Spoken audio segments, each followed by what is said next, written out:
2026 नवीन वर्षाची सुरुवात गणपती बाप्पाच्या आशीर्वादाने व्हावी म्हणून मला दगडूशेठ गणपती बाप्पा मंदिरला पाया पडायला जायचं होतं. आणि लकीली बाप्पाच्या कृपेने आज ह्यांनाही 1 तारखेची सुट्टी होती. सो मग ह्यांना म्हटलं चला आज आपण जाऊयात आणि हे पण तयार झाले. म्हटले ठीक आहे चल जाऊयात. मग आम्ही आलो आणि इथे इतकी जास्त गर्दी होती. 1 तारखेला इतकी गर्दी असते असं मला अजिबात कल्पना नव्हती. आणि इथे मुखदर्शन घ्यायला सुद्धा इतकी जास्त गर्दी होती. तरी लकीली जेव्हा माझा नंबर आला मला 2-1 मिनिटं भेटले की जिथे मी मनसोक्त बाप्पाचं दर्शन घेऊ शकले. तिथे थोडीशी गर्दी कमी झाली होती आणि मी उभी असताना बरोबर बघा सगळ्याच मोकळं झालं होतं. तर पटकन मी दर्शन घेतलं आणि त्यानंतर पेटपूजा करण्यासाठी आम्ही आलो एफसी रोडला वैशालीमध्ये. हे खूप फेमस आहे पुण्याचं वैशाली, हे जे साऊथ इंडियन फूडसाठी स्पेशली फेमस आहे. तिथे पण वेटिंग होतं, जवळजवळ अर्ध्या तासाचं वेटिंग होतं. वेटिंगला थांबलं होतं तेव्हा माझ्यासाठी मग मी थोडी शॉपिंग केली. 120 रुपयाला ते किट घेतलं मी आणि त्यानंतर मग आमचं फायनली नाश्ता आला.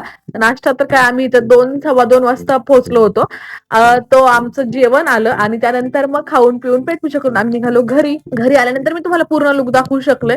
सो हा होता माझा पूर्ण लुक आणि आता मी घरी आली आहे. तर दिवसाची सुरुवात गोड झाली, मग दिवसाचा शेवट पण गोड व्हायला हवा म्हणून रात्रीच्या जेवणामध्ये गाजरचा हलवा केला होता. असा होता आजचा माझा दिवस.